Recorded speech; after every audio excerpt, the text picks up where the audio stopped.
Bonsoir à tous. Vous êtes à Dialogue Citoyen, l'émission de suivi des engagements du président du Faso, le président Roch-Marc Christian Kaboré à la présidentielle de 2015. Il y a 4 ans, le président donc s'était engagé à veiller à la liberté de presse au Burkina, à créer des conditions favorables au développement des entreprises de presse, à aider surtout à couvrir le territoire à travers le déploiement de la télévision numérique et terrestre. À un an de la fin de son mandat, où en sommes-nous avec ces promesses? Qui d'autre que le ministre de la Communication, des Relations avec le Parlement et porte-parole du gouvernement pour nous faire le point de tout cela? Rémi Fulgence Dandinou est notre invité. Bonsoir, monsieur le ministre. Bonsoir. Il faut préciser que vous êtes là ce soir en tant que ministre de la Communication, parce que nous avions eu l'opportunité de vous avoir sur ce plateau il y a un an en tant que porte-parole du gouvernement, mais ce soir, on va parler rien que de la communication. Je suis ministre de la Communication et des Relations avec le Parlement. Mais ce soir, on a choisi pour cette émission de parler de la communication. Voilà.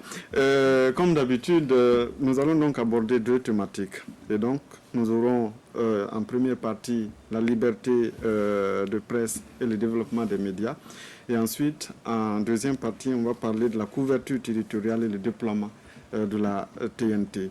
Cette émission, nous le répétons, se tient dans le cadre du Présimètre et organisée par la RTB en collaboration avec Diaconia, WaterAid et la CODEL. Ce soir donc, il vous revient d'appeler, de poser des questions au ministre et il vous répondra. Et 2 invités sont avec nous aussi.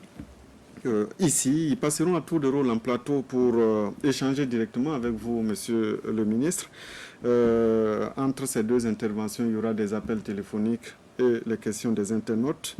Les téléspectateurs qui peuvent nous appeler au 25 40 79 03 ou bien poster le message sur le hashtag présimètre.bf. Mais avant que la technique ne s'installe, j'oublie, le public qui est avec nous ce soir va à la fin évaluer ce que vous dites. Et comme nous le disons sur ce plateau à chaque fois que cette émission se tient, le public va nous dire si vous l'avez convaincu ou pas en fin d'émission. Et donc, ça sera sanctionné par une note sur 10. Et avant que la technique donc ne s'installe, monsieur le ministre, nous allons nous entretenir ici en plateau. Et je commence par cette loi qui a été adoptée le 21 juin dernier, sachant que le président du Faso s'était engagé à veiller sur la liberté de la presse au Burkina. Des organisations de médias y ont trouvé une loi liberticide, sachant que c'est une loi notamment dans son article 312-16 qui restreint tant soit peu la liberté de couverture de ce qu'on a appelé les opérations et interventions terroristes au Burkina. Que répondez-vous? Merci à vous et à vos téléspectateurs qui nous donnent l'occasion donc de parler des engagements du président du Faso sur les questions de communication et de médias. Sur la question de la modification du code pénal, je pense que nous sommes là dans le cas d'espèce d'un gros quiproquo. Vous savez, lorsque vous regardez la situation de la liberté de la presse dans notre pays, c'est une perception. En 2012, on était 68e sur 180. Aujourd'hui, nous sommes parmi les meilleurs pays africains. Il y a donc, depuis 2012, il y a eu un recul en 2014. Il y a un processus qui est engagé et sur lequel on travaille dans la pluralité des médias, on travaille dans l'indépendance des médias, on travaille dans le cadre légal, c'est la question qui est posée, et on travaille sur ces aspects-là. Alors, la question est toute simple. Nous avons affaire à une situation où le législateur, c'est-à-dire donc en l'espèce sur un projet du gouvernement, est arrivé à l'Assemblée nationale.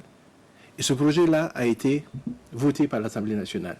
Je voudrais rappeler que lorsque le projet est arrivé en commission, toutes les commissions de l'Assemblée nationale, toutes, l'ont adopté par rapport au rapport qui a été proposé et n'ont même pas fait d'observation dessus. Parce que tous les Burkinabés ont conscience qu'il y a un problème à ce niveau-là.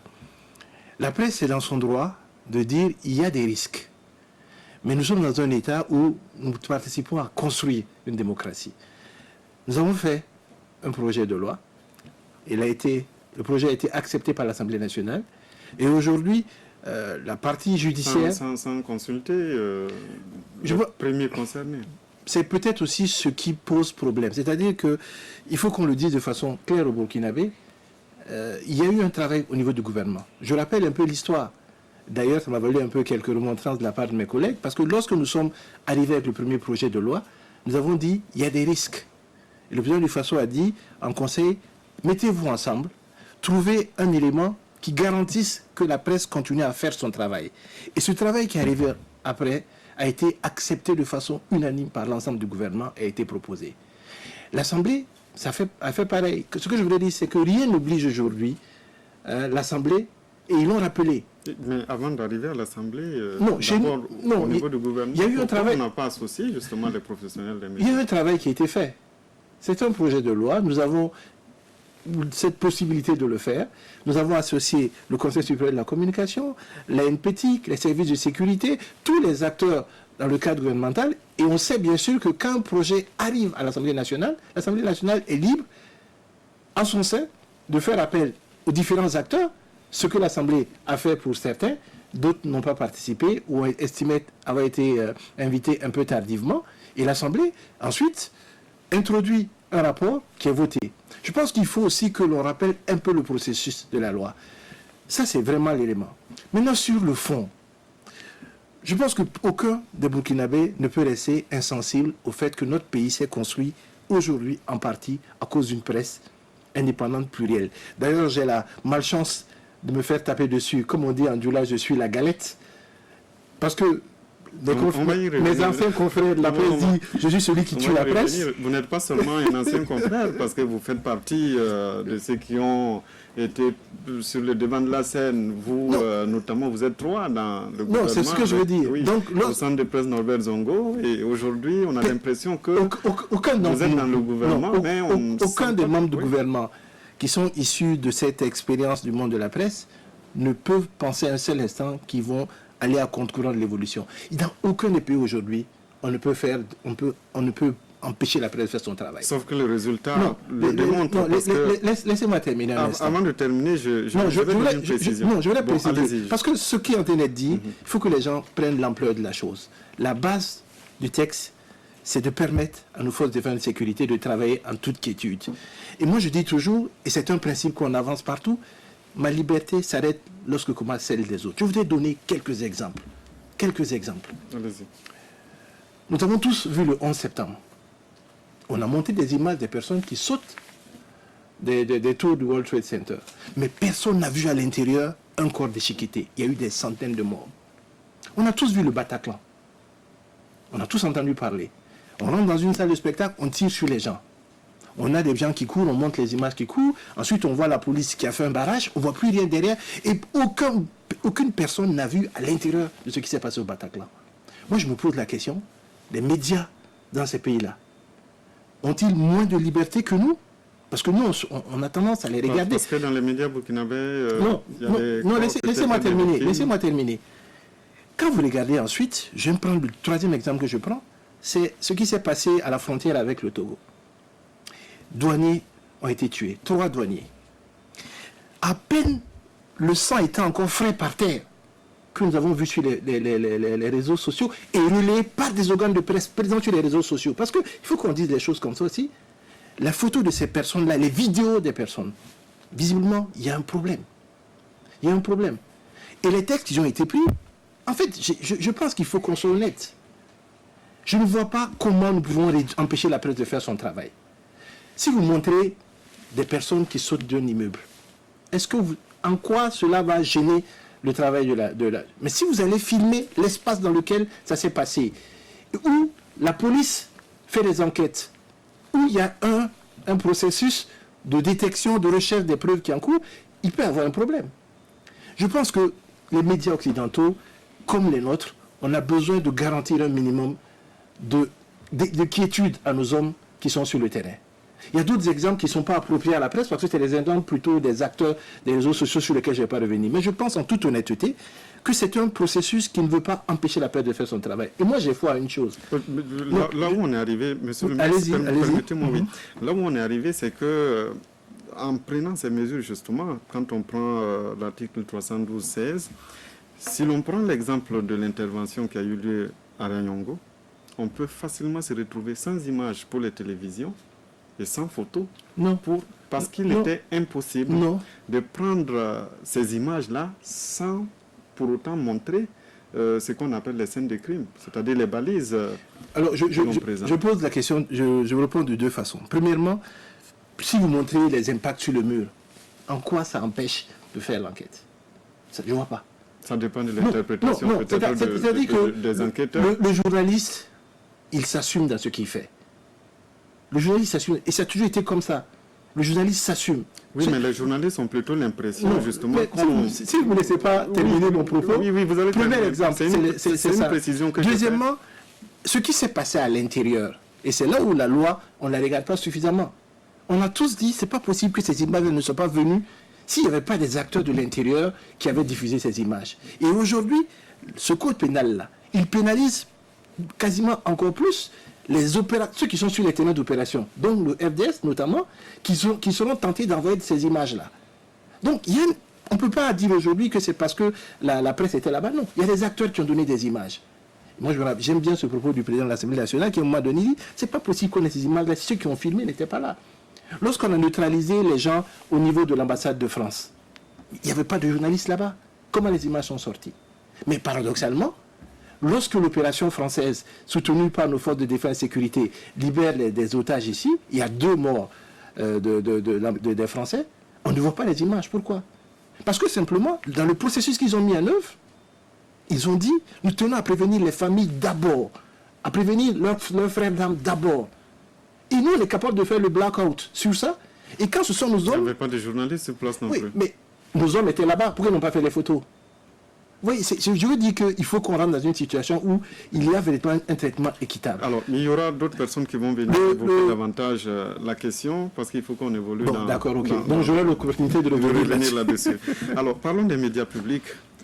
Des travailleurs, il y a quelques semaines de cela, étaient dans la rue, parce que la société d'État qui leur avait été promise en 2015 tarde à venir et paradoxalement, en Conseil des ministres, vous dites qu'il faut poursuivre la réflexion alors qu'il y a eu une étude qui a fait 3 propositions qu'il fallait tout simplement appliquer. Je pense que c'est... Vous savez, il faut qu'on ait parfois aussi le courage de dire les choses telles qu'elles sont. Il y a une grève qui est justifiée, qui a été menée par le Sénatique. Un sitting. Non, je reviens à l'origine. Il y a 6 points dedans. On a satisfait 5 points. Les primes de production, tout cela, on a tout satisfait. Les pigistes qu'on a ramenés, le plan de carrière qui n'existait pas, qu'on a mis en place, c'est justifié. Et il y a une question qui s'est posée, c'était la question de la société d'État. La loi, les 2 lois prises par le CNT, article 30 et article 7, selon que ce soit la presse écrite ou la presse audiovisuelle, dit les entreprises de presse publiques sont des sociétés d'État. Cependant, l'État peut créer ces entreprises sous forme DPE. Lorsque nous avons fait comment on appelle ça, l'accord, on a dit on va mettre un cabinet qui va nous dire comment on va vers les sociétés d'État. La question c'est quoi? Prenons le cas de la télévision nationale. 789 personnes au moment de l'étude. L'entreprise nous dit si on doit aller en société d'État. 795. Si on va aller en société d'État, il faut forcément qu'à peu près 300 et quelques personnes soient mises sur le côté. Et que malgré ça, il y a un accompagnement de 25 milliards de francs CFA sur 3 ans pour leur permettre de devenir rentable. Le gouvernement dit, il y a 4 propositions pour la télévision nationale. On regarde la proposition qui va faire le moins de casse sociale. Ça n'empêche pas que le processus peut aboutir dans 2, 3, 4 ou 5 ans à une société d'État. Mais immédiatement, parce que la société d'État, c'est du bénéfice, dont 10% d'être versé à l'État. L'EPE, c'est 20% de prise en charge de ses frais de fonctionnement. La télévision nationale 2017-2018, c'est 7 milliards de frais de fonctionnement, dont 2 milliards sont produits par les recettes propres. On devient société d'État comment dans ce cadre-là? Il y a aussi des propositions qui ont été faites. Mais les propositions sont faites. Et on ne dit pas qu'on ne peut pas aller à la société d'État. On dit que c'est un processus qu'il faut baliser pour ne pas que l'on laisse des personnes sur le carreau. On nous dit non, il faut que ça soit... Déjà 2 ans aussi, ça a pris du temps. Et L'autre aspect, c'est ça. Je demandais, j'aime bien ça parce que pour une fois, les syndicats étaient membres du comité. Le rapport était signé par eux. Ils savent comment on a eu des problèmes. Et c'est le problème des marchés publics. On a lancé un appel à candidature pour recruter des entreprises. Ça a traîné. Eux-mêmes, à un moment donné, ils n'étaient pas d'accord avec ce qui avait été proposé comme élément de conclusion. On les a réécrits.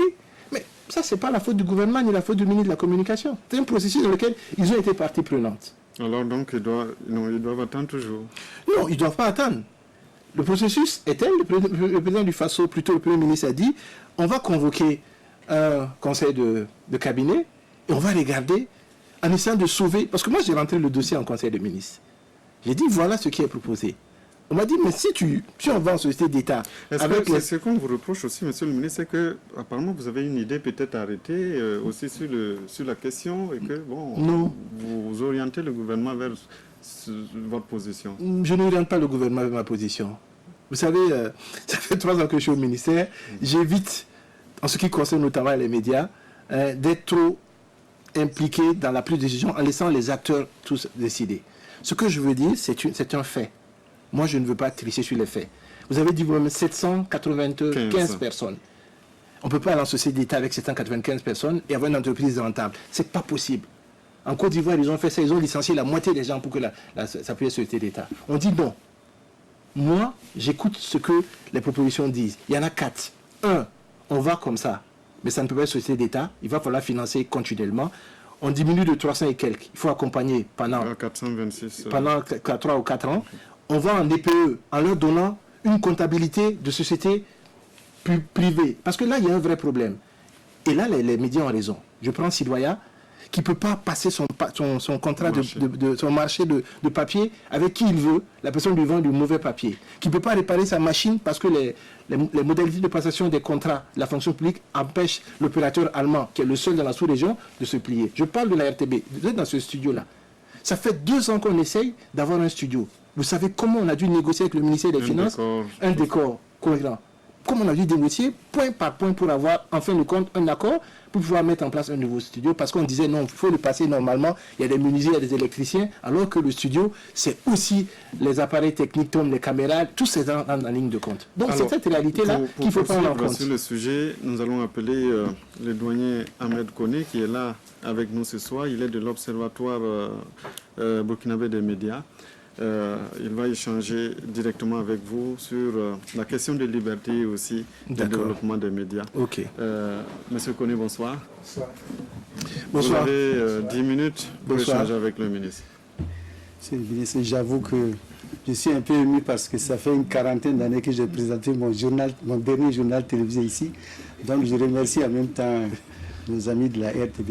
Monsieur le ministre, le grand problème au niveau des médias que vous avez quitté pour le gouvernement, c'est la question de la liberté de la presse. Vous savez que le Burkina Faso a signé des conventions internationales, notamment avec l'UNESCO, les Nations Unies, et au début des années 90, notamment à Windhoek, en Namibie, il avait été question surtout de défendre l'indépendance de la presse, avec les grandes privatisations, etc., etc. Et ce qui avait été recommandé, c'était qu'il n'y ait pas d'entrave. Or, le code pénal, en soi, c'est aussi une entrave. Comment pouvez-vous expliquer cela, puisque le Burkina Faso a quand même pris effectivement de l'essor en ce qui concerne la défense des libertés démocratiques, notamment la liberté de presse, et nous sommes 4e, comme vous l'avez si bien souligné. Vraiment, je ne vois pas la contradiction. Moi, je ne vois pas en quoi une loi prise dans un cadre par une assemblée, qui est aujourd'hui d'ailleurs en train d'être vérifiée au niveau de sa constitutionnalité par le Conseil constitutionnel, peut poser problème. En quoi c'est une entrave? Notre pays, depuis 3 ans, progresse. Aucun journaliste n'a été arrêté. Le cadre légal dans lequel nous travaillons, c'est de dire qu'est-ce qu'on fait aujourd'hui pour éviter certains éléments. Ce n'est pas parce que nous avons pris ces accords-là que nous devons nier la réalité sur le terrain. Le problème, c'est comment peut-on évoluer sans associer les professionnels? Parce que dans le débat qui s'est passé, on a pratiquement constaté que les professionnels étaient absents. Je crois que c'est un des grands problèmes du Burkina Faso, parce que lorsque nous regardons nos gouvernants, la plupart du temps, on a le réflexe de la fonction publique. Autrement dit, c'est plutôt Vous dites, vous dites pas ça à la bonne personne. Parce que le reproche qu'on me fait, c'est d'amener trop d'esprit privé au niveau de la fonction publique. Mais ceux qui prennent les décisions, les législateurs et ceux qui sont dans le gouvernement, ont beaucoup plus le réflexe du public. C'est-à-dire le monopole d'État, et on conserve ce monopole. Et je pense d'ailleurs que c'est un des problèmes parce que la société d'État donne certainement moins de prérogatives aux gouvernants si effectivement on passe aux sociétés d'État. Est-ce que ce n'est pas ça qui freine un peu? Non, vous savez bien que moi je suis de ceux qui paradoxalement se sont battus pour qu'on arrive à cette situation.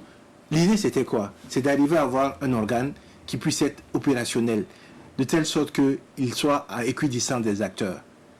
En réalité, ce qui se pose aujourd'hui comme problème, ce n'est pas le passage à la société d'État.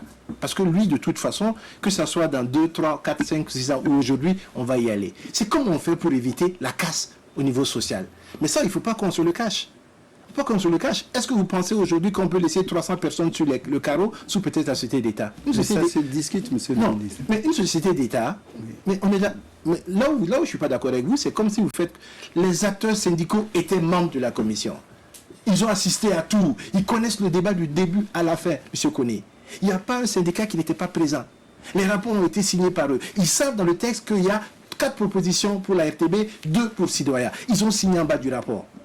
Ça ne veut pas dire que... Le temps que ça met, puisque nous allons vers la fin du mandat du chef de l'État.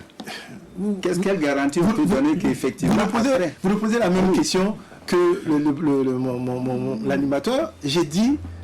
Le temps n'est pas lié à nous. Il y a eu un processus d'appel à candidature pour des cabinets. Et vous connaissez comment ça se passe. On attaque, on réattaque. En fin de compte, le cabinet a été choisi. Les éléments pour travailler... Dans quelles conditions? Non, qui sait? Non, ça c'est... Parce que ça aussi, ce sont des questions qu'on peut se poser. Vous mettez en doute... Vous mettez en doute... Vous mettez en doute... Mais peut-être que... Vous mettez en doute la probité du gouvernement dans le choix des cabinets. C'est ce que vous êtes en train de dire. Nous nous demandons... Est-ce que les cabinets étaient choisis dans le but de progresser au rythme du gouvernement? Je pense qu'on a tous intérêt à avoir une presse qui soit une presse pertinente, une presse efficiente, notamment ce qui concerne les médias publics, parce que aujourd'hui, quand même, quoi qu'on dise, l'action d'accompagner le développement, ils sont plus en phase que ça, même si aujourd'hui tous les acteurs de l'audiovisuel, parce qu'ils signent des conventions, prennent en charge également cette partie de service public. Mais à aucun moment, le gouvernement ne veut traîner sur ce dossier-là. Vous savez, quand un ministre a des grèves, il n'est pas content. Quand un ministre a des gens qui sont dehors, qui marchent, il n'est pas content. Donc, il n'y a pas de volonté du ministre d'aller vers ça. Et je suis encore plus mal à l'aise. Je le dis parce que souvent, j'ai une petite anecdote. Vous savez que dans le texte de loi, où on parle de société d'État, et vous pouvez demander aux députés du CNT, j'ai été l'un des rares qui a dit le rédacteur en chef des médias d'État doit être élu. On m'a dit, mais tu es fou, ça n'existe dans aucun pays, donnez-lui cette possibilité. Donc, je sais d'où on est parti, je sais où on est en train d'arriver. Je dis simplement aujourd'hui, il y a une réalité. La casse sociale, là, on ne peut pas l'éviter si on ne trouve pas un moyen pour contourner cela. Ça, on doit vous dire que c'est quand vous n'étiez pas sur la table du chef. Vous savez, ce qui se dit en Conseil des ministres, c'est sera en Conseil des ministres. Mais j'ai l'habitude de dire, y compris au syndicat, je n'aime pas avoir la langue de bois. Voilà la réalité. Voilà la réalité. Moi, je dis les choses telles qu'elles sont.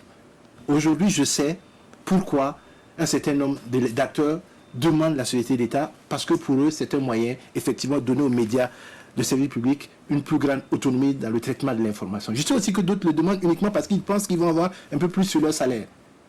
Justement, voilà. Monsieur le ministre. Donc, on a un pays qui a progressé dans la liberté d'expression, mais avec des journalistes pauvres. Parce que vous allez dans n'importe quelle rédaction, nous faisons de la formation en tant que doyen, mais je vous assure, lorsque les journalistes, les professionnels des médias à l'intérieur du pays vous disent « Monsieur, j'ai faim », ça fait quelque chose. Et nous, quand nous quittions la RTB sous le monopole d'État, c'était la RTV et la Volta Vision. Les conditions étaient certainement dérisoires, mais on travaillait beaucoup, bien sûr. Mais aujourd'hui, quand je vois toutes ces infrastructures, il est vrai qu'on peut féliciter les différents gouvernements qui se sont succédés d'avoir fait des efforts. Il reste que les conditions des journalistes sont vraiment pénibles. Et ça ne fait pas honneur à un pays comme le Burkina qui est 4e. Alors, il y a deux choses sur ça, Monsieur Koné, deux choses. Et comme je dis chaque fois, voilà quelqu'un qui connaît le processus parce qu'il était à l'intérieur. Lorsqu'on a, sous la houlette du président Luc Alder Thiaw, on est allé vers la convention collective, y compris, d'ailleurs c'est le même qui a poussé sur la carte de presse, il faut lui reconnaître ce mérite-là. Il y avait un élément en face, c'est permettre aux entreprises de presse de pouvoir générer ce revenu-là et pouvoir prendre en charge ces aspects. Pendant longtemps, les entreprises de presse privées ont dit on n'arrive pas à payer parce qu'on n'a pas les moyens de se mettre en place. Et on avait fait un livre blanc qui devait être mis en œuvre, et puis il y a eu l'insurrection de 2014, et c'est de ce livre blanc-là qu'est extrait le fonds d'appui à la presse privée. Le fonds d'appui à la presse privée a été créé sous le CNT. Malheureusement, dans sa mise en œuvre, il est apparu que pour faire des prêts, la nature du type de fonds ne permettait pas. Il y a eu un problème sur la mutation, parce qu'on a dit, on va mettre 700... C'est un sujet sur lequel on va revenir avec... D'accord, ok. Ah oui, parce que le problème, c'est que c'est toujours le même problème, à savoir, est-ce que les associations, est-ce que les organisations socio-professionnelles de médias sont partie prenante dans la circulation de ces fonds? Parce que les financements, il faut qu'on soit aussi là. Vous pouvez demander à Rabo, avec Rabo. L'OBM, et pas l'OBM, la CEL, l'UNALPHA, l'Union des langues nationales, les éditeurs de médias, c'est eux qui décident du fonds, c'est eux qui disent comment on va l'utiliser, etc. C'est pas le gouvernement. Donc, ça, c'est un débat. Dans la répartition des fonds, est-ce qu'ils interviennent? Totalement. C'est eux qui répartissent. Et un des problèmes, en fait, c'est surtout ça. C'est-à-dire que les gens des médias ont le sentiment qu'on ne les associe pas suffisamment. Non, pas sur ça. Dans la prise de décision concernant le financement. Pas sur ça. Je crois qu'un des problèmes aussi qu'on a, c'est les banques. Est-ce que nos banques sont suffisamment ouvertes c'est pour tourner cet aspect-là qu'on a dit on met en place un fonds. Le fonds qu'on a mis en place, c'est un fonds qui doit permettre aux médias. On a lancé le premier appel à projet 22 juin, je pense, au 22 août, si je ne me trompe pas. Il s'agit de mettre à leur disposition 3 types. Premièrement, pour l'exploitation. Vous avez des tensions de trésorerie, vous ne pouvez pas payer vos salaires, ça ne dépasse pas 10 millions. Deuxièmement, pour l'équipement, 50 millions. Troisièmement, pour l'investissement, plus de 50 millions. Mais c'est les acteurs même qui vont définir quels sont les projets qui vont être déjà en banque. Parce que c'est une banque. C'est une banque qui est mise en place avec un taux, je ne vais pas citer le nom de la banque pour ne pas faire de publicité, avec un taux de 4% hors taxe. De telle sorte que celui qui s'engage, ce n'est pas de l'argent à fond perdu. La presse, c'est d'abord de l'information, du divertissement, de l'éducation, mais c'est aussi un business. Absolument. C'est un business.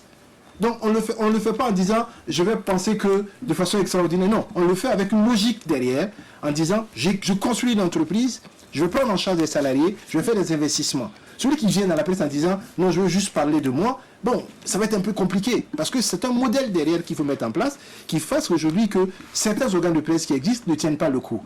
Mais je suis d'accord avec vous, nous sommes en train de discuter sur la relecture de la convention collective, pour voir effectivement comment on peut aujourd'hui, parce que la convention collective, quand on la regarde, elle est dépassée. Il y a des organes de presse qui payent plus. Aujourd'hui, il y a des organes de presse que moi je connais, qui payent plus que la convention collective. Mais même malgré ça, ça ne suffit pas parce que ça a changé. La convention collective avait été calquée plus ou moins, et c'est là où on parle de fonctionnaires, sur ce que la fonction publique proposait, alors que des métiers de la télévision, par exemple, ne sont pas pris en cas dans le cadre de la fonction publique. Quand vous regardez la RTB aujourd'hui, les profils qu'on propose en termes de plan de carrière, ça ne correspond pas à ce qu'est c'est le fonctionnariat, ce n'est pas la télévision. Comment on fait pour qu'un journaliste qui rentre comme reporter finisse comme grand reporter sans avoir besoin d'être nommé chez rédacteur en chef, etc. Comment on fait pour que quelqu'un libre d'esprit dans un organe de presse public puisse progresser sans qu'on dise « Ah, il a la mauvaise casquette politique, etc. » Voilà. Comment on fait pour que quelqu'un se retrouve chef de desk sans qu'on ait besoin de le nommer parce que simplement c'est prévu qu'après 10 ans de reportage, après telle chose, il y a telle ou telle chose. C'est ces éléments-là qu'il faut que nous amenions à l'intérieur des médias publics pour donner aux acteurs une plus grande... Donc ce n'est pas... C'est pour ça que je dis... C'est la société d'État qui devait permettre de faire tout cela. Vous savez, la société d'État, pas que ça. Si on regarde la société d'État simplement comme ça, c'est dit que c'est un moyen, c'est pas une fin. Si on considère la société d'État comme une fin, c'est un problème. La société d'État, c'est un moyen. C'est permettre aux entreprises de presse publique d'avoir une plus grande autonomie de gestion, d'être plus en phase avec les attentes des populations. Et pour passer par cela, on peut avoir différentes étapes. Mais si on dit société d'État tout de suite et maintenant, parce que c'est fini, demain, on a 400 personnes au chômage. Ça, c'est l'autre vérité qu'il faut qu'on se dise aussi. Voilà. Donc moi, je propose qu'on laisse, sur cette question-là, le gouvernement qui a décidé par la voix du Premier ministre qu'on aura un conseil de cabinet là-dessus, On va décider de ce Très qui... prochainement ou bien? Très prochainement. Ça avait été bien Bientôt. programmé. Très prochainement. Monsieur le ministre, Allez-y, vous avez encore 3 minutes. Ah bon, d'accord. J'aimerais vous poser une question. Oui. Êtes-vous mal à l'aise ou bien à l'aise quand il s'agit de discuter de questions de liberté de la presse avec vos collègues du gouvernement, avec les législateurs, c'est-à-dire l'Assemblée nationale, avec l'opinion publique et avec les journalistes?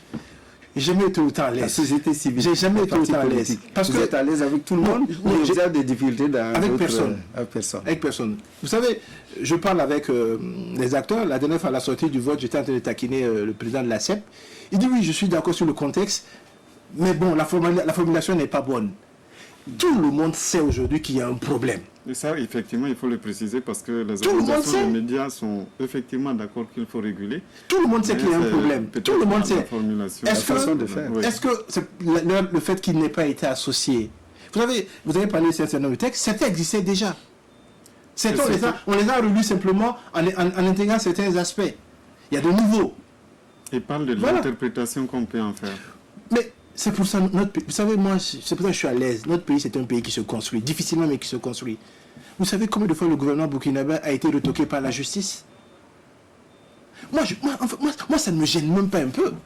C'est-à-dire que nous sommes dans un pays où le droit se construit, le droit positif, là, il se crée. Si on a pris un texte et que les acteurs, dans la pratique, se confrontent à la réalité, le juge va trancher. Aujourd'hui, sans même qu'on ait dit quelque chose, le Conseil constitutionnel s'en est saisi pour voir est-ce qu'il y a une violation des droits fondamentaux des Burkinabés ou pas. Il va décider. Et s'il décide qu'on a raison, que le texte est bon à l'État, à la pratique, le journaliste même pourra aller devant le juge pour dire je ne suis pas d'accord parce que ça a violé mon droit. C'est comme ça se construit un droit positif dans un pays. Il n'y a rien de plus Mais dans beau. la construction, il faut plus de concertation. Et l'un des problèmes, c'est ça. C'est-à-dire tous les Burkinabés sont fiers et jaloux des libertés démocratiques, y compris la liberté d'expression, la liberté de presse, que nous avons dans notre pays comparativement à d'autres pays. Nous savons bien, nous sommes conscients aussi des efforts qui sont faits de part et d'autre. Mais aujourd'hui, est-ce que vous avez le sentiment que les Burkinabés se concertent suffisamment pour se sentir garant chaque Burkinabé et chaque gouvernement Vous savez, du patrimoine national Encore une que fois, nous sommes arrivés au les terme organes, de les son médias, intervention. je vais les citer de façon.net, WattFM, ils ont fait tous des sondages après la loi. Tous les Burkinabés sont d'accord pour ce texte-là. Parce qu'ils ont conscience qu'il y a une vérité. C'est vrai qu'il y a 30 à 40% qui ne sont pas d'accord, mais la majorité des Burkinabés sont d'accord. Une loi ne peut pas faire l'unanimité. L'essentiel, c'est qu'elle garantisse à chacun l'exercice de sa liberté et de son droit. Et je suis convaincu que dans la pratique, le journaliste qui estimera qu'il a été... On a un collègue, Newton Ahmed Bari, qui avait fait des publications. Est-ce que ça a empêché quelque chose? On allait devant le juge a tranché. Celui qui estime que ça viole son droit là, il le fera, et puis le juge décidera. Mais après tout aussi, je pense qu'on a besoin de protéger aujourd'hui l'action dans laquelle nous sommes. Le Burkina est sur ces 3 frontières, Niger, maintenant avec le Bénin et avec le Mali, dans une situation où il y a de l'insécurité. On ne peut pas faire semblant de ne pas voir cette On va réalité-là. remercier M. Ahmed Koné d'être venu échanger avec le ministre. On va poursuivre cette émission avec les questions des téléspectateurs. Merci On de va parler m'avoir notre- invité. Merci beaucoup. La question d'un internaute qu'on va découvrir ensemble, Monsieur le ministre, sur l'écran, c'est Monsieur Lengane Yakuba, qui est de la boucle de Mohon. Le ministre de la Communication nous présentait les bonnes actions de communication à mettre en œuvre. Aujourd'hui, il est aux affaires. Pourquoi ce mutisme où sont passés les cartons rouges? À la limite, la presse veut être muselée. C'est M. Lengane Yakuba. Merci. Je lui dis simplement, la position que vous avez en tant que journaliste, ce n'est pas la même position que vous avez en tant que ministre. Moi, j'aimerais bien que les Burkinabés aussi regardent les choses. Bon, quand Lengane il va être dans une situation comme celle-là, on ne peut pas sortir dire j'ai dit ça en conseil des ministres, j'ai fait ça. Ce qui sort du conseil des ministres, en plus je suis porte-parole, je l'assume entièrement. Mais vous n'imaginez pas les débats qui sont à l'intérieur. La presse n'est pas muselée.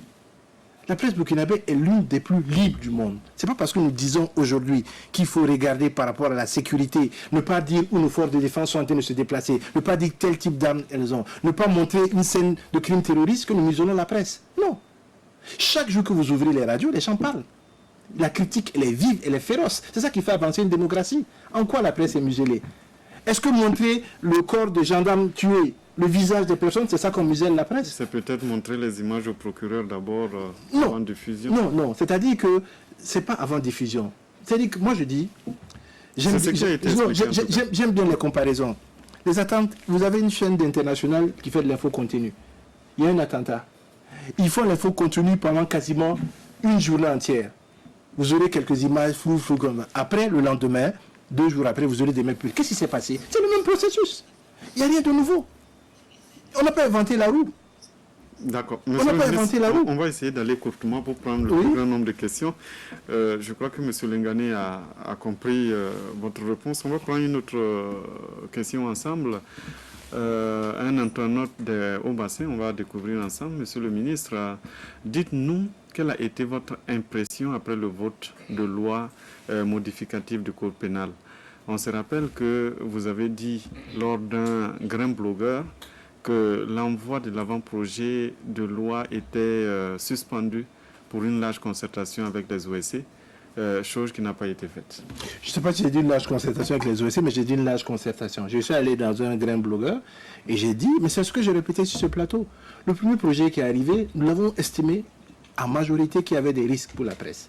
Et nous avons dit d'aller discuter avec les acteurs sur certaines choses, les etc. Les acteurs disent qu'ils n'ont pas été concertés. Les acteurs, mais c'est pas que la presse. Moi, je parlais de l'autorité de régulation, du CSC, du ministère de la Justice, du ministère de la Défense, du ministère de la Communication et de la Relation avec le Parlement, d'autres acteurs tels que l'économie numérique. On s'est mis ensemble, on a discuté, nos techniciens ont regardé, et ce qu'on a sorti, il est vraiment accepté et consensuel au sein du gouvernement. Nous l'avons transmis au niveau de l'Assemblée nationale. L'Assemblée nationale, dans sa pratique, reçoit le gouvernement en audition, et puis l'Assemblée nationale également choisit des acteurs qu'elle auditionne, et ces acteurs-là donnent leurs sentiments, etc. Et une fois la commission saisie au fond, elle propose un rapport. Ce rapport-là, il prend en compte toutes les modifications. Vous savez que les députés, vous envoyez une loi, ils peuvent la changer. Vous envoyez une loi à l'Assemblée, ils changent, ils mettent ce qu'ils veulent. Et je rappelle que sur cette loi-là, toutes les commissions, moi je suis en relation avec le Parlement, souvent quand il y a une commission qui fait un rapport, ils disent observation. Vous sentez qu'à l'intérieur de la commission, il y a eu quelques réticences sur telle ou telle chose. Mais là, aucune commission n'a mis une observation. Elles ont toutes dit il faut l'adopter parce qu'elle est nécessaire aujourd'hui pour nos opérations. Je dis le risque zéro, il n'existe jamais. Mais aujourd'hui, le test que nous avons, s'il est accepté par l'autorité en charge de vérifier la constitutionnalité, doit nous permettre de travailler de telle sorte que nos forces de défense et de sécurité soient en lieu, de telle sorte que les intérêts de la victime ou des ayants droit, ou même des légataires universels soient protégés par un certain nombre d'aspects au niveau des images, etc. C'est tout. Voilà. Nous allons prendre M. Konaté de la région du centre. On va découvrir ensemble, sous réserve de la décision du Conseil constitutionnel, comment le gouvernement qui a en son sein d'éminents juristes et d'éminents journalistes et pris des libertés et d'expression, peut-il amener un projet de loi à l'Assemblée nationale qui soit contesté jusqu'à ce que le Conseil constitutionnel s'autosaisisse? C'est le fonctionnement de notre pays. C'est un bon pays. C'est quand même très rare que le mais Conseil constitutionnel s'autosaisisse. Il y a deux possibilités. Il y a des lois qui, systématiquement, on doit vérifier leur constitutionnalité. Certaines lois n'ont pas besoin de le faire. Le président après promulgation. Non, certaines lois n'ont pas besoin de le faire. C'est-à-dire qu'avant même qu'elle soit promulguée, le président du FASO envoie ça au Conseil constitutionnel pour demander est-ce que la loi en état, elle est constitutionnelle. Vous savez, par exemple, quand on fait une ratification d'un accord, et moi j'ai reçu encore sur mon bureau le Premier ministre qui me disait tel accord de prêt donné par tel ou tel pays est jugé inconstitutionnel par le... Mais ça, ce n'était pas une obligation. Ils l'ont fait, ça montre que notre démocratie fonctionne. Ils l'ont fait parce que ça a suscité un émoi dans la société. Ils l'ont fait parce que les organes de presse, les associations de presse sont montés au créneau, ils ont fait le bruit nécessaire pour qu'on les écoute. C'est comme ça le pays fonctionne. Moi, je n'ai aucun problème avec ça. Si demain, le Conseil dit c'est bon, on va l'appliquer. S'il dit c'est pas bon, on va le retirer. Est-ce que vous avez peur que le Conseil dise que... Je n'ai même pas peur de quelque chose. Parce que pour moi, la démocratie se construit. Ce n'est pas des questions de personne. Je n'ai pas peur. Moi, ce n'est pas une question de personne. Je veux que ça me suffit déjà la réponse. Nous allons prendre M. Ali Diallo de Diapaga. Bonsoir. Il nous appelle au téléphone. Nous allons vous demander de vous éloigner de votre poste récepteur, s'il vous plaît. Bonsoir. Oui, bonsoir, M. Bando. Nous vous écoutons. Ok. Bonsoir, M. le ministre. ma question porte sur la loi CNT de 2015 qui érigeait les médias publics en société d'État et aussi qui créait le fonds d'appui à la presse privée. Oui. On a assisté à l'opérationnalisation, voire même le décaissement de ces fonds à la presse privée, pendant que 4 ans après, la société d'État n'est pas encore effective. Pourquoi? Est-ce que le fonds d'appui à la presse privée a très vite abouti parce que vous êtes aussi un promoteur de presse privée? Aussi, monsieur le ministre, est-ce que vous ne pensez pas qu'il y a un sérieux conflit d'intérêts entre votre poste de ministre de la Communication et aussi le promoteur de presse privée que vous êtes? Parce que vous dites souvent que le domaine médiatique a été libéralisé, donc ouvert à la concurrence. Donc, est-ce que vous pensez que, étant ministre de la Communication et ayant la casquette aussi de promoteur de presse privée, vous pouvez aider votre concurrent direct qui sont les médias publics à améliorer les conditions de vie et conditions de travail et vous faire à vous une concurrence? D'accord. Aussi, Merci à vous, M. Diallo. Permettez au ministre de... Après, vous allez... Bon, allez-y. Une dernière. Oui. Voilà, et je voulais aussi rappeler que la société d'État, ce n'est pas ce que les travailleurs des médias publics ont demandé. Ils ont demandé simplement une amélioration de leurs conditions de vie et de leur travail. Et la société d'État leur a été proposée comme étant cette chose-là qui allait leur permettre de sortir, de les régler tous leurs problèmes. Mais on se rend compte qu'aujourd'hui, à vous entendre, c'est comme si c'est ce que les syndics, voire les travailleurs des médias publics ont demandé. Mais ce n'est pas le cas. Les travailleurs ont juste demandé d'améliorer leurs conditions de vie et de travail. Aujourd'hui, vous ne pouvez pas regarder le journal de 13h de la RTV ou bien le journal de 20h sans qu'il n'y ait un petit souci. À chaque moment, c'est des problèmes. La face se coupe ou bien c'est bloqué. On ne sait pas ce qui se passe. Nous pensons que on a compris votre question, d'État... Monsieur Diallo, monsieur le ministre, pour la réponse. Alors, je vais commencer par la dernière question parce qu'il en a posé beaucoup. Je pense que il faut regarder les choses. Mon ministère, le ministère de la Communication, met énormément d'argent au niveau de la radio, par exemple. Parfois, c'est quand vous regardez 2017, on était à près de 40% de transfert sur le budget. 2018, on est passé autour de 22%. Lorsqu'on est arrivé en 2016, il y avait des ajustements. J'ai été l'un des rares ministères à obtenir du Premier ministre qu'on ait des fonds. 600 millions de francs pour numériser le NEDAL. Si après, ce n'est pas bien fait, est-ce que c'est la faute du ministre? Il faut qu'on pose les questions, les responsables sont ailleurs. Pourquoi ça crache à l'antenne alors qu'on a mis 600 millions de francs dedans? Ça, ce n'est pas de ma responsabilité. Les responsabilités sont situées au niveau du département parce que moi, je vous ai transféré de l'argent et vous avez fait le travail. C'est comme ça que nous faisons. Donc, je ne pense pas que nous avons négligé... D'ailleurs, confidence pour confidence, les gens du ministère à la centrale, ils se plaignent parce qu'ils disent pendant 3 ans, même les chaises ont refusé de changer, ils disent il faut investir dans les médias. On a accompagné Sidoya, construit des sièges, on a acquis le matériel. On ne fait que aider les médias parce que justement pour éviter de tomber dans ce qu'il a tenté de dire, on va dire tu viens du privé, tu veux les tuer. Je dis donnons-leur toutes les possibilités pour avancer. Donc quand vous regardez les proportions que nous transférons au budget, c'est important. Maintenant, deuxième aspect, il a dit c'est par rapport à la société d'État, plutôt le fonds et puis les sociétés d'État. Oui. Paradoxalement, les deux sont arrivés au même moment. Le fonds, on l'a mis en place en 2015. 2016, je n'ai pas pu le mettre, je n'ai pas pu en place. 2017, ça n'a pas marché. Ce n'est qu'en 2019 qu'on a pu trouver une solution pour transférer l'argent du fonds dans une banque. Parce que l'un des problèmes que ça posait, c'est qu'on n'était pas sûr que les acteurs de la presse privée allaient rembourser. Et donc, il fallait se donner les moyens d'assurer le remboursement de ce fonds-là pour ne pas de l'argent jeté à fonds perdu. Société d'État, c'est exactement la même chose. On est parti dans le même principe et nous sommes aujourd'hui à la fin du processus. Donc, il n'y a pas de raison. Et je suis extrêmement à l'aise parce que j'ai la chance dans ma vie d'avoir commencé dans ce bâtiment-là, d'être passé dans d'autres bâtiments, à la radio, dans le bâtiment de la radio, d'être passé au privé, d'avoir monté ma propre structure et d'avoir eu la chance d'être appelé comme ministre. C'est une chance parce que je connais les problèmes. Quand je suis arrivé, pigiste, j'étais pigiste, j'ai touché 25 000 francs CFA. Donc je sais que c'est une question à laquelle les gens travaillent ici qui est difficile. On a résolvé tous les pigistes. Mais aujourd'hui, vous êtes encore en train d'en créer. De façon subtile, c'est en train de réapparaître. Dans 2 ans, il va falloir encore trouver une solution pour effacer ça. Donc je pense que les acteurs doivent prendre également leurs responsabilités. C'est très important. Je ne suis pas dans une situation de conflit d'intérêts, parce que simplement, aujourd'hui, j'estime que les médias d'État, et je le dis, vous savez, on a mis, le ministère a transféré 400 millions pour faire les décors. La RTB en a ajouté. Demandez aux promoteurs privés, combien il y a eu 400 millions pour lancer une télévision? Ils n'ont pas eu ça. Pour faire un décor, on a mis 400 millions de francs. En même temps, vous l'aviez dit tout à l'heure, Voilà. Pour faire un décor à la Voilà. RTB, il faut multiplier peut-être le prix par 2. Non, c'est pas ça. Ce que je veux dire, c'est l'accompagnement que nous apportons. Je sais que la RTB a aujourd'hui les compétences techniques, parce qu'aujourd'hui, les personnes qui y travaillent sont parmi les mieux formées. Elle a aujourd'hui les compétences au niveau du matériel, nous les accompagnons pour cela. Et je crois que après, si on doit aménager le cadre administratif pour que les acteurs trouvent leur plein épanouissement, on va le faire. Vous savez, vous avez ce qu'on appelle les frais de production. Ça ne marchait pas. Je me suis battu comme un beau diable. Je me rappelle que j'ai fait venir Madame Sori Koulibaly dans mon bureau pendant 1 heure de temps pour lui expliquer c'était quoi les frais de production avant qu'elle accepte. Mais quand on a accepté immédiatement, le lendemain, on m'a dit non, il faut ajouter telle ou telle chose. J'ai dit si j'ajoute ça, le bénéfice va bloquer. Vous n'avez pas de frais de production, ça ne marchait pas.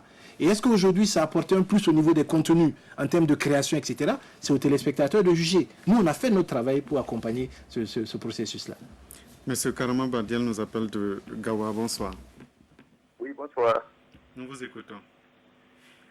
Voilà, donc, moi, ma question, en fait, je ne partage pas, c'est pas pour adresser la question au ministre. Moi, je ne partage pas le point de vue des journalistes, parce que les journalistes se satisfont donc de la transmission donc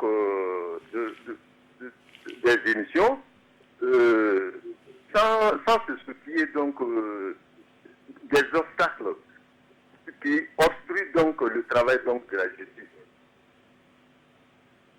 Donc pour moi, et si je prends un exemple, l'attaque par exemple de l'état général des armées, L'état-major. et revoyez les premières images, pas les secondes. Les premières présentaient des forces de l'ordre en larmes. Moi, je pense que cet état de fait satisfait donc les terroristes. Donc, pour moi, en fait, les journalistes veulent rendre un service que le peuple ne désire pas. D'accord. Merci. Merci beaucoup. C'est votre point de vue, donc, qui vient aussi peut-être soutenir. Non, pas soutenir le ministre. Sur l'état-major, par exemple, je vais continuer avec un exemple. Imaginez l'image, vous savez, l'état-major, beaucoup c'était des militaires qui n'étaient pas armés, c'était des administratifs. Ils viennent, on leur tire dessus, ils cherchent à sauver leur peau. Mais là, ce n'était pas forcément des médias Non. professionnels, c'était plus les réseaux sociaux. Non, mais même ça, donc la loi permet, ils cherchent à sauver leur peau. Vous imaginez un père de famille qui est allé le matin pour travailler, qui se trouve dans une situation où, même s'il est militaire, il n'avait pas d'âme, le réflexe c'est de sauver sa peau, on le montre en train de sortir par un mur, tout le monde voit son visage, le gars il rentre au quartier, qu'est-ce que sa famille dit? Un militaire qui fuit. Alors que personne n'imagine le contexte dans lequel il était. Personne n'imagine. Moi je rappelle, je le dis toujours, regardez ce qui s'est passé. Marathon de Boston, en plein marathon attentat.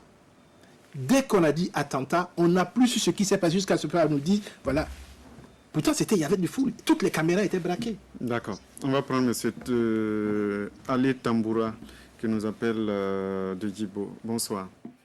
Oui, bonsoir.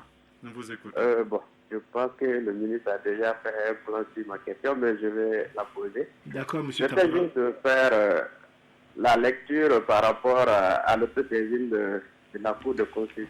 La Cour constitutionnelle par rapport à la loi. Le Conseil constitutionnel. Voilà, le Conseil constitutionnel. C'était juste ça. Ok, merci beaucoup. Merci d'avoir appelé, en tout cas, de Djibo. Nous allons poursuivre avec, je ne sais plus si c'est la plateforme.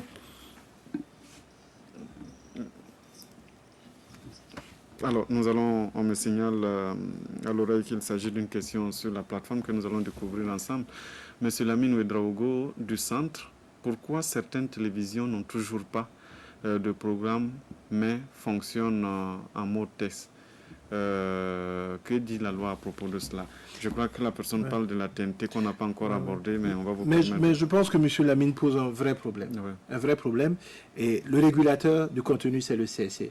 Vous savez, on s'est battu pour avoir un multiplex national. Et si on veut que le multiplex national ait une portée, il faut que les opérateurs, les éditeurs respectent leurs engagements par rapport à ça.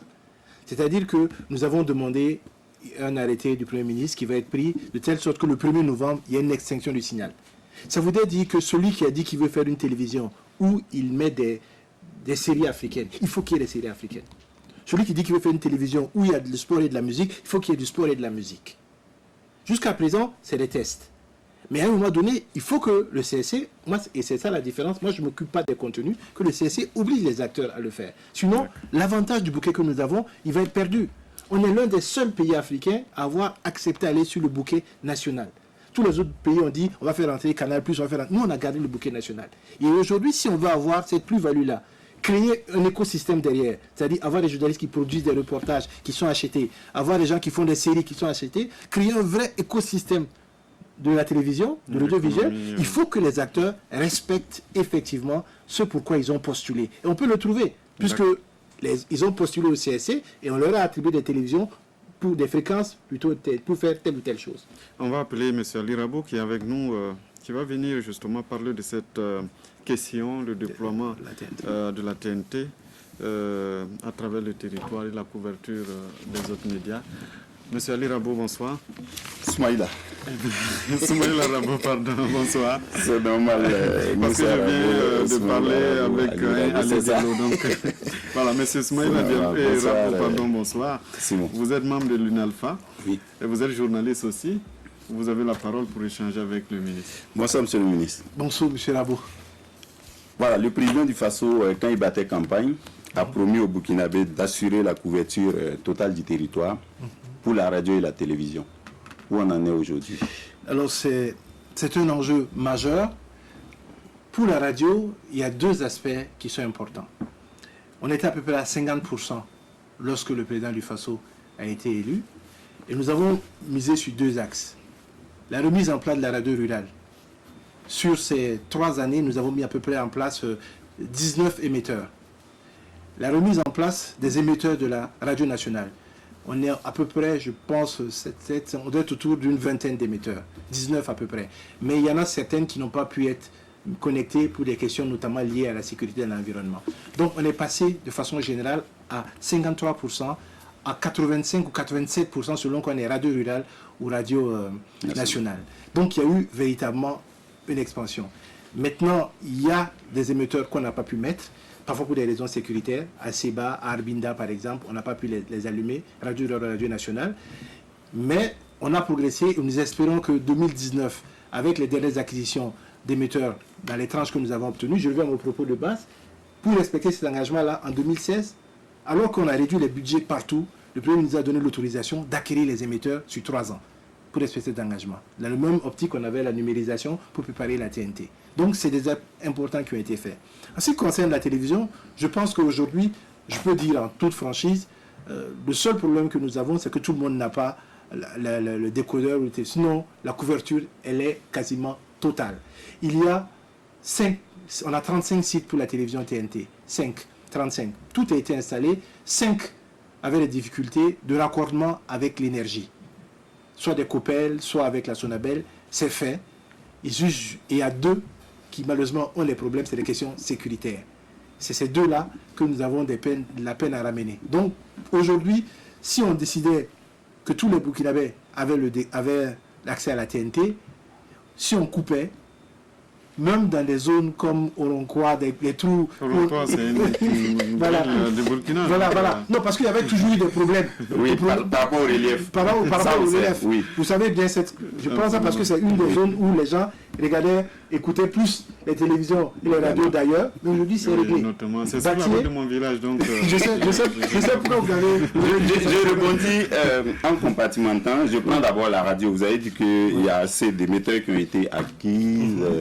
Qui ont été acquis, mais il y a un autre problème. Oui. Je vous prends des exemples précis. À Léo et à Nyangologo, les émetteurs sont disponibilisés pour la radio nationale, mais il n'y a pas de fréquence. Donc ces émetteurs-là ne peuvent pas marcher.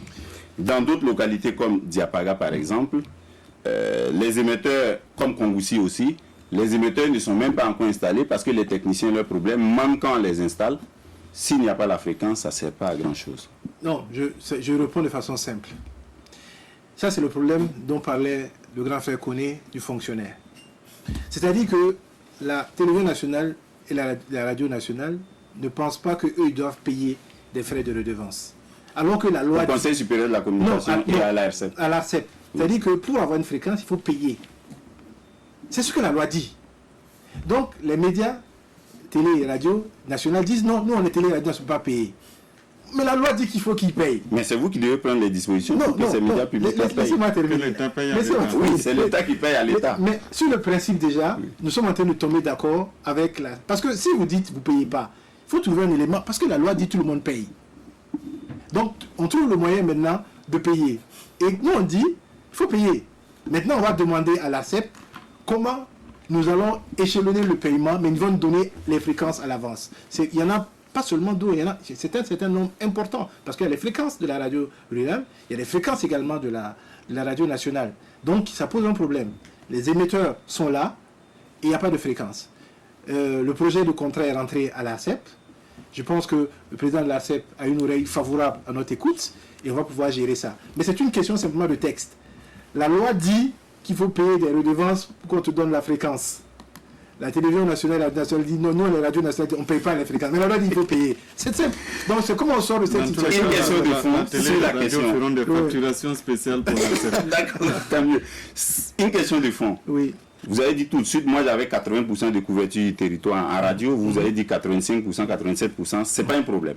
La Mais est-ce radio rurale est à 87%? 83%. Et la radio nationale, Un peu plus, je retrouve 87%. Voilà. Même si on prend 87%, il reste 13% de marge. Où est la souveraineté de l'État? Surtout dans un contexte d'insécurité. Mais vous posez une question que je dirais extraordinaire. La souveraineté de l'État, elle est déjà d'être passée de 53 à 78 et de trouver le moyen d'atteindre le reste. C'est pas parce que nous n'avons pas mis les 13% qu'il n'y a pas de souveraineté de l'État. Ah oui, mais s'il y a des zones S'il vous plaît. où on n'arrose pas. Il y a des zones avant, on est passé de 53 à 83. Et on a encore cette année des émetteurs à mettre en place. Et il y a l'année prochaine des éléments pour finaliser. Donc, vraiment, je pense que l'engagement de couverture télévision nationale, elle est acquise. Il reste radio et télé, elle va être acquise également. Nous sommes passés de 53 à 83 et à 87. Je pense quand même qu'il y a eu un effort. Il reste 12, 14 ou 15 mois. À la fin, vous viendrez voir si ce n'est pas couvert. Dans un an, on va vérifier. Maintenant, là où le bas blesse, quand il y a l'émetteur, il y a la fréquence. Et puis pour la petite coupure d'électricité, tout s'arrête parce qu'il manque un onduleur. Monsieur le ministre, c'est quand même gros quand même. Ça, c'est un problème, mais je fais remarquer que c'est aussi le problème de la conception du projet par les acteurs de la télévision nationale, la RTB. Le ministre, non. Ça dit que c'est facile de dire c'est le ministre. Ce sont des EPE. Ils amènent des projets d'investissement, le ministre les porte et obtient les financements. Ok? J'aime prendre cet exemple. Je me suis battu pour avoir les 600 millions pour la numérisation. Quand j'ai voulu parler, ça m'a dit non, tu ne te regardes pas dedans. Tu peux pas nous amener un de tes acteurs, on va choisir nous-mêmes nos acteurs. C'est ce qu'on m'a dit. Je leur ai transféré l'argent, j'ai fermé la bouche. C'est pareil. Maintenant, pour revenir à la question de façon plus sérieuse, on a la chance d'avoir la SBT, la Société burkinabé de télédiffusion, qui, elle, a installé 35 sites et installe des sites relais. Donc aujourd'hui, et le hasard faisant bien les choses, le directeur général de la télévision nationale a été quelques années en arrière PCA de la SBT. Il connaît les potentialités. Avec la DG de la SBT, avec le PCA, il discute pour qu'on puisse avoir un système où les émetteurs de la radio nationale sont hébergés, parce que la SBT a tout un système pour assurer la continuité de la diffusion. Il y a simplement sur la SBT un problème à Dédougou, parce qu'il y a le transformateur qui n'est pas chez nous, qui est de la Sonabel, qui a pété, mais la Sonabel veut que nous payions le transformateur. Donc on dit, on est en train de discuter de ça. Sinon, normalement, c'est pour ça d'ailleurs que comme le groupe ne peut pas fonctionner 24 heures sur 24 en termes de coût d'énergie, on est obligé de réguler les heures dans cette zone-là. Voilà un peu la réalité. On va parler justement concrètement de la TNT aujourd'hui. On se demande quel est le modèle économique que vous avez prévu pour la SBT, la Société burkinabé de télédiffusion, parce qu'on se demande comment vous pourrez rentabiliser dans un contexte de polémique où les éditeurs privés de télévision disent qu'ils ne peuvent pas payer 30 millions par an. Ils veulent payer 18 millions par an. Vous dites de payer 30 millions par an, ce qui semble cher payé. Comment la SBT va rentabiliser? en âge des sociétés d'État, tout de suite, elle était déficitaire. Alors, s'ils ne veulent pas payer 30 millions, ils ont la chance qu'on leur propose 30 millions. Parce que le modèle, c'est qu'ils payent 300 millions. Par an? Par an. Par télévision? Par télévision. C'est pas réaliste, monsieur le ministre. Non. Laissez-moi terminer. C'est pas réaliste, on est au Burkina. Non, je reviens au problème dont a parlé le grand frère Koné, la vision du fonctionnaire. On a fait un programme qui est très bien. Et ça, je crois que je l'endosse avec beaucoup de plaisir. Parce que les ministres qui ont dit il faut qu'on arrive avec une TNT qui crée un contenu national. Dans tous les pays qui ont mis la TNT en place, il n'y a pas de contenu étranger. Si vous allez en France, la TNT, c'est la télévision française.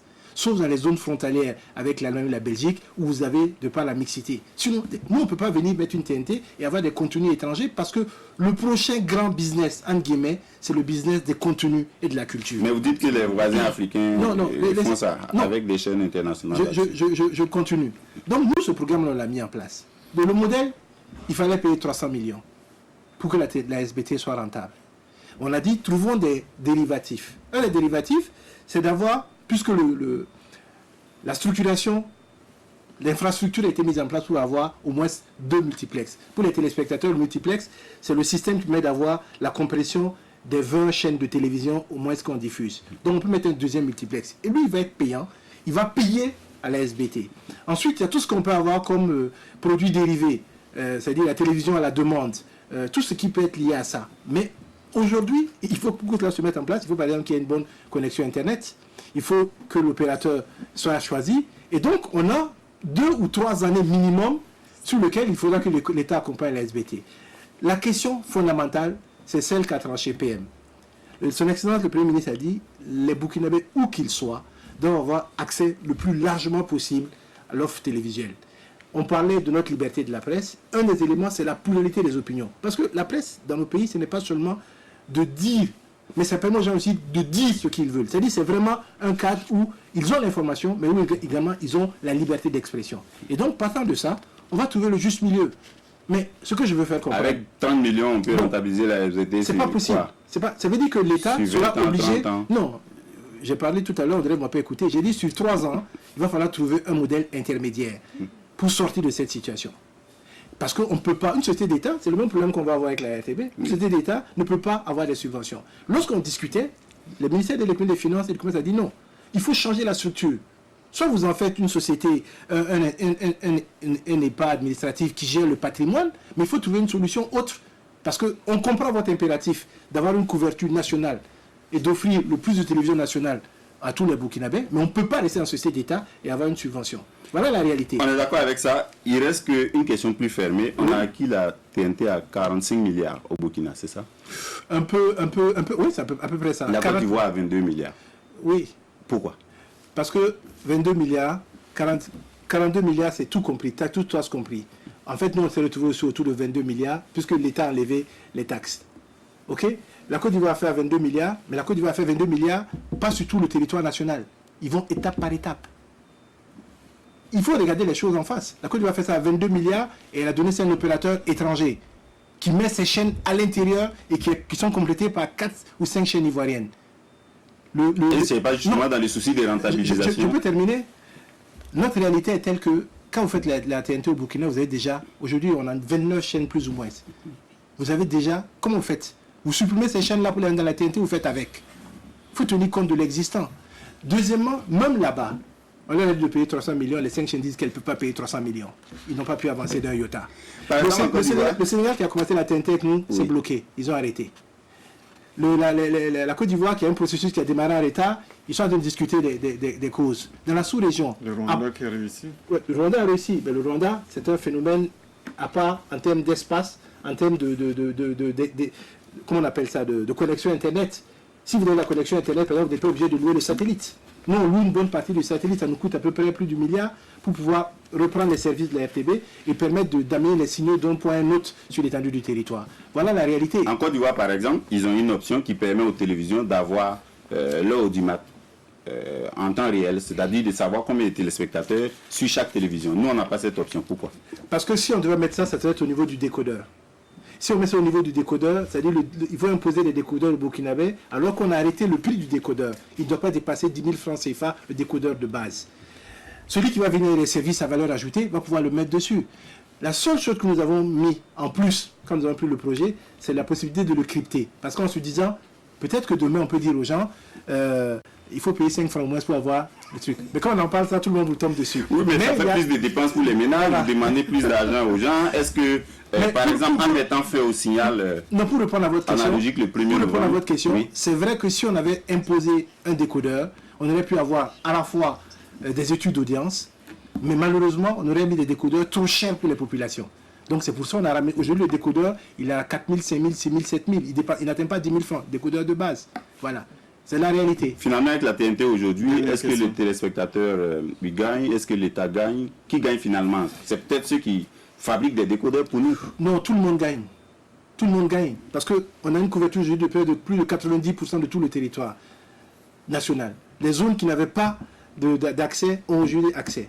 Aujourd'hui, on a des possibilités d'avoir, pour le Burkinabé, qui est à Gawa, qui est à Dori, qui est à Kaya ou qui est à Dédougou, les mêmes programmes. C'est quand même une richesse. Pour notre pays, on a la possibilité de créer des contenus. Les opérateurs gagnent, la population gagne et l'État gagne. Tout le monde est gagnant dans cet aspect-là. C'est comme si vous construisez un chemin de fer. Toutes les populations, le chemin de gagne. La TNT, pour moi, c'est un chemin de fer. Et on met un rail qui apporte du contenu. Et tous les acteurs, celui qui conduit la locomotive gagne, celui qui est transporté gagne, celui qui a le chemin de fer gagne. Chacun gagne. C'est un élément, c'est une révolution la TNT. Je pense qu'aujourd'hui, j'ai pas beaucoup aimé que la Canal Plus ait permis, que la télévision ait permis à Canal Plus de diffuser les matchs. Et de la Coupe d'Afrique. Parce que ça aurait permis au Burkinabé d'avoir la TNT et d'avoir le match gratuitement chez eux. Ils ont déjà eu le temps de se connecter à la TNT parce que ça a pris quand même un temps de flottement. J'ai 30 secondes pour poser une dernière question. Allez-y. Est-ce que le gouvernement paye maintenant ses factures en souffrance auprès des médias? Moi, j'essaie de payer. Je ne connais pas pour les autres ministres. Merci, monsieur le ministre. Merci à vous, monsieur Ismaël Arabo, d'être venu échanger avec le ministre. Monsieur le ministre, on va prendre une question au téléphone. Oui. Monsieur Claude Nyoli qui nous appelle de Diapaga. Bonsoir. Oui, bonsoir, monsieur Kongo. Nous vous écoutons. Ok, merci. Bonsoir, monsieur le ministre. Monsieur Nyoli, bonsoir. Ok, merci beaucoup. Je suis à Diapaga. Oui. Je voulais vous poser deux questions, mais M. Bravo vous a posé d'abord la deuxième question. Donc je pars avec l'autre question maintenant. Je voulais vous demander, est-ce que la RTB a des correspondances sur toutes les 45 provinces du Burkina Faso? S'il n'y en a pas, pourquoi? Je suis à Diapara ici, nous avons un émetteur. Mais depuis plusieurs fois, je suis allé là-bas. J'espère qu'il n'y a pas un correspondant ici. À tout ainsi, il y a des événements, la plupart, c'est des parents qui viennent ici pour faire le reportage. Pourquoi? Merci. C'était ça ma question. Monsieur le ministre répond. En principe, la question devait être posée au DG de la RTB. Je pense que la question, c'est plus le DG de la RTB. Oui. Je pense aussi que ça correspond à un positionnement aussi spatial et puis ça a des implications parfois. Mais ça me permet de revenir à un des éléments de l'étude, parce qu'un des cabinets disait, peut-être que la solution, c'est d'avoir cette société d'État-là avec un regroupement de tous les métiers, radio, télévision, presse, pour que de telle sorte qu'on ne soit pas obligé de construire à chaque fois des trucs, et un siège citoyen ici, qu'on peut mettre ça ensemble, et que le correspondant AIB, qui est là, puisse travailler également de l'autre côté, puisqu'aujourd'hui, les agences de presse, c'est à la fois le papier, mais c'est également l'audiovisuel. Donc, c'est une des propositions qui a été faite, c'est la 4e proposition qui a été faite, qui existe dans le dossier. Mais pour le reste, je pense que ça, c'est une question qui sied plus au DG de la RTB, parce que le déploiement et la stratégie de la RTB, c'est lui qui gère ça avec son conseil d'administration. Mais il faut dire que la RTB n'a pas forcément le moyen non plus d'avoir les correspondants dans les 45 provinces de Burkina, parce qu'il faut bien les entretenir. Je réponds peut-être au nom du DG de la RTB, mais comme il n'est pas sur ce plateau, je me sens dans l'obligation donc de répondre. Monsieur Albert Ouedraogo, peut-être que si on utilise mieux les 360 et quelques autres personnes qui sont là, on pourra avoir des correspondants partout. Il y aura peut-être un déficit au centre. Monsieur Albert Ouedraogo nous appelle de Dédougou. Bonsoir. Oui, bonsoir. Nous vous écoutons. Oui, dans ce que monsieur le ministre est en train d'exposer, j'ai entendu que les fréquences, là, il faut payer. Maintenant, moi, j'aimerais savoir qui doit payer ces fréquences-là. c'est comment? C'est juste ma question. Oui, en Merci, fait monsieur le ce que je vais expliquer, c'est que lorsque vous demandez une fréquence pour une radio, l'ARCEP vérifie si la fréquence est disponible et elle vous l'octroie. Et lorsqu'elle vous l'octroie, vous devez payer une redevance. Dans le cas d'espèce, les médias d'État, la radio en particulier nationale, ne se sentaient pas... Les médias publics, on préfère, parce que... Les médias publics, oui, les médias publics. Bon, j'ai blessé votre susceptibilité. Les médias publics ont cette tendance-là à dire, bon, mais on est l'État, on ne paye pas. Mais bon, quand vous allez payer du carburant, vous payez. Donc vous payez. Donc après, il faut qu'on trouve les moyens pour gérer cette question-là. Mais j'ai dit que le président de la CEP a eu une autorité, M. Milego a eu une oreille très favorable. Et on va trouver donc des solutions pour qu'effectivement, les fréquences qui nous ont été demandées, puissent nous être accordées. Mais il faut savoir que la RTB va payer, même si c'est le gouvernement qui sera obligé de payer, la RTB va payer parce que c'est comme ça. La loi le dit à l'instant, on ne peut pas déroger pour les médias de service public, notamment la radio nationale. Voilà. D'accord. On va découvrir une question sur la plateforme. Monsieur Ramdé Abdourahman de la Boucle de Mohun. Depuis plus d'une semaine, on n'arrive pas à écouter la radio nationale rurale. La radio nationale, la radio rurale certainement. Y a-t-il un problème? Et la TNT se coupe. Voilà, monsieur le... Là, c'est une autre question. Donc, on va aller. Voilà. J'en avais parlé tout à l'heure de Dédougou. En fait, on a eu un problème sur la ligne électrique. Et pour pouvoir donner la chance aux gens de suivre un peu la CAN et certaines informations, malheureusement, on a fait des choix. Mais c'est un problème qui... Ça peut faire jurisprudence. C'est pour ça que nous faisons très attention. Parce que ce n'est pas des installations qui sont logées chez nous. C'est des installations qui sont sur le secteur de la Sonabel. Et la Sonabel veut en partie que nous prenions ces installations, la réparation en charge. Nous disons non. Parce que nous avons tellement de sites que si à chaque fois un problème se passe sur le transfo au niveau du pylône là, et qu'on nous dit nous de payer, on ne va pas s'en sortir. Donc c'est un peu ce débat de jurisprudence là-dessus que nous travaillons.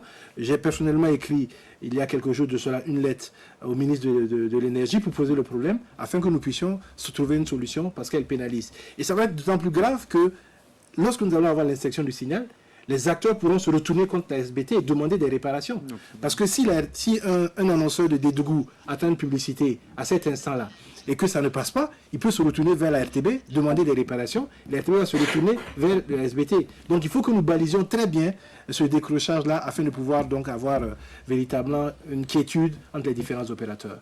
Voilà pourquoi, et comme maintenant il y a une colocalisation, lorsque c'est coupé ici, c'est coupé aussi de l'autre côté, ça permet de réduire les charges de la radio nationale et de la radio rurale. Alors, Madame Dorine Ouedraogo nous appelle du centre, nous l'écoutons. Bonsoir.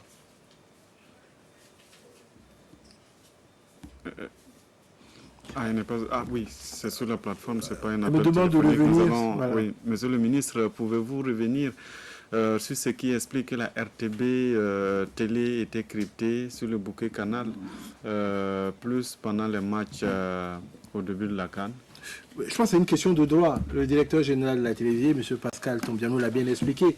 La RTB a acquis les droits sur l'espace. Il faut que les gens comprennent que les droits s'acquièrent sur des espaces géographiques. Et sur cet espace géographique-là, le seul qui avait le droit de diffuser, le seul média, c'était la radio-télévision nationale du Burkina. Et il a fallu donc que la RTB négocie avec l'Union des radios-télévisions africaines et obtienne donc cette autorisation pour donner le signal à Canal. C'est pour ça. Par contre, il y a un problème qui se pose, c'est qu'il n'est pas normal que pendant ce temps-là, il y ait du noir.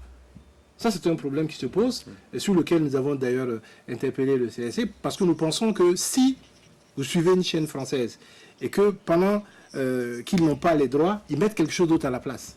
Nous, on ne doit pas pouvoir avoir du noir. Donc il faut que si Canal ne nous donne pas le match de football, qu'il nous donne quelque chose d'autre à la place.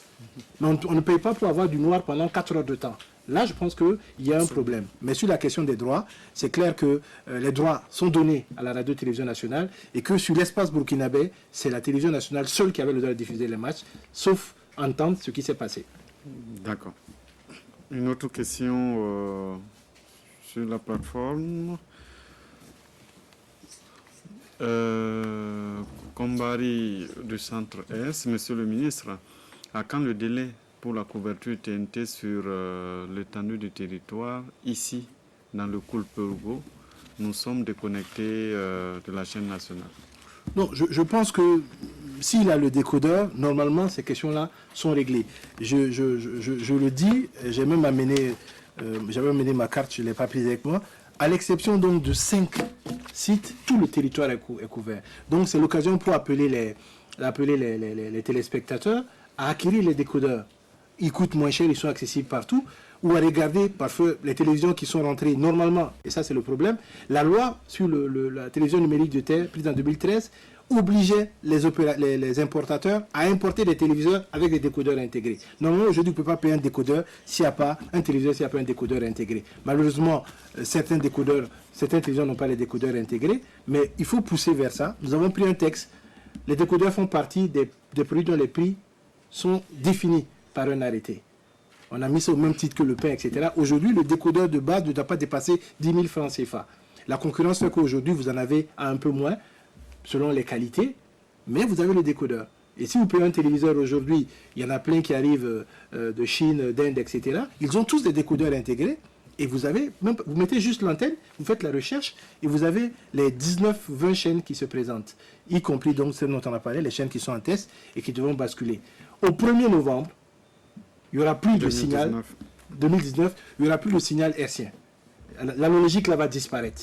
Ça va être purement le signal numérique. Donc il faut que les acteurs se préparent. La SBT fait un travail. J'ai vu que dans certaines régions, même dans les marchés, ils vont expliquer aux gens. Ils vont même dans certains cours pour dire aux gens, notamment dans les régions de l'intérieur, ce qu'il faut faire pour avancer dans ce domaine-là. D'accord.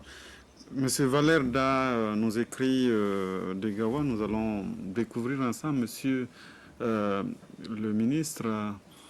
Le Numbiel fait partie des rares provinces non encore couvertes par la RTV, radio comme télé.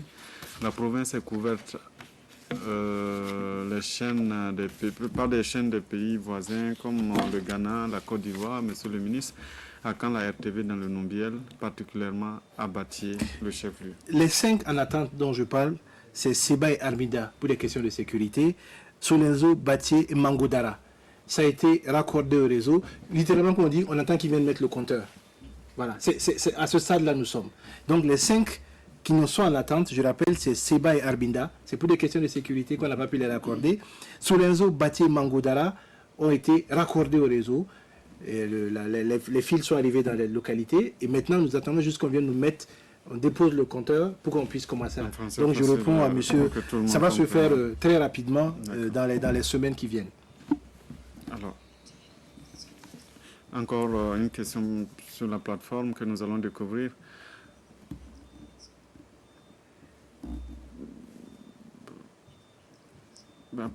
Apparemment, il y a un problème pour connecter. Alors, donc, monsieur le ministre, Alors, on me donne la question. D'accord. Voilà. Monsieur le ministre, on me dit que les téléspectateurs vous posent la question, on découvre ensemble. Monsieur le ministre, quelle différence existe entre les activités de l'ONAFAR et de celles du CSC? Est-ce vraiment nécessaire de créer cette instance pour suppléer le CSC? L'ONAFAR, c'est quoi? Franchement, c'est pas une question... voilà. Le traité des faits religieux. Oui. Mais les faits religieux ne sont pas... On va passer parce que cette question, on ne la comprend pas. Mais il y a une autre question qu'on me donne de l'autre côté. Étant à l'intérieur du gouvernement, si vous deviez donner un carton aujourd'hui, quelle couleur ce carton aura?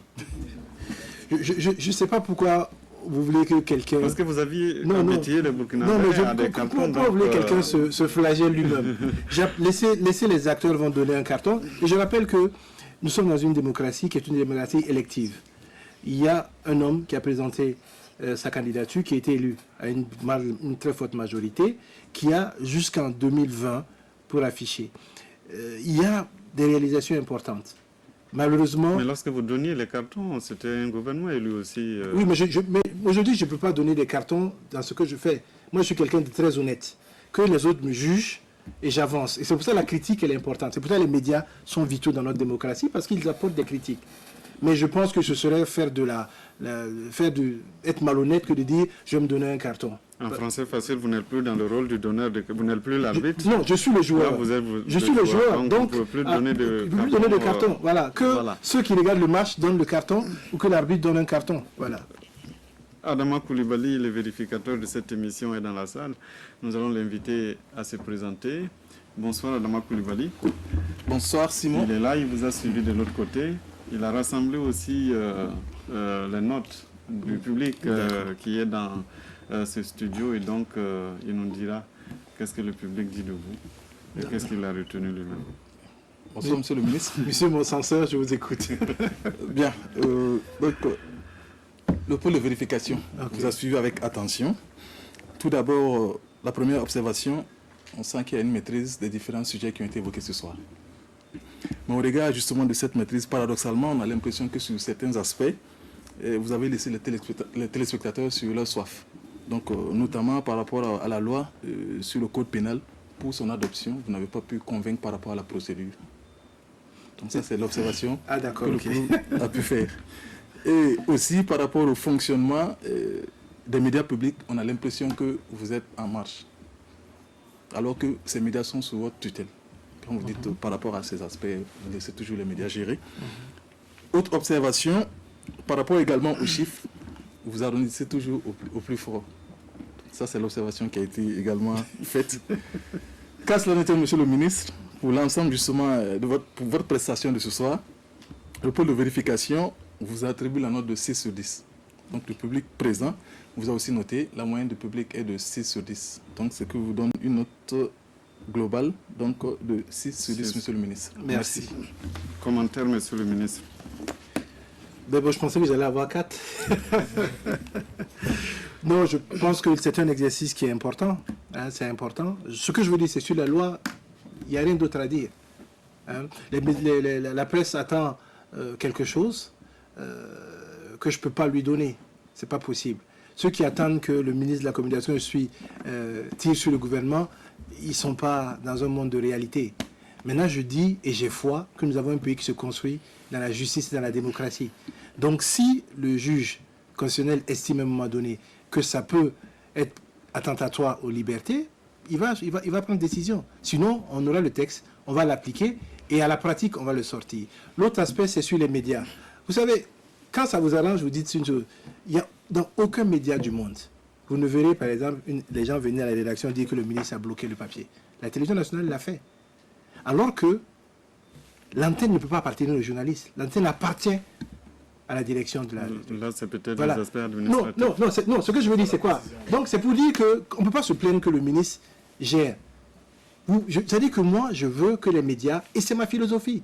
Parfois même, certains membres du gouvernement me tapent sur les doigts. Ah, tes gars-là... Non, je suis de ceux qui sont battus pour que ces médias-là aient une certaine autonomie. Et je ne veux pas venir aujourd'hui aller à l'encontre.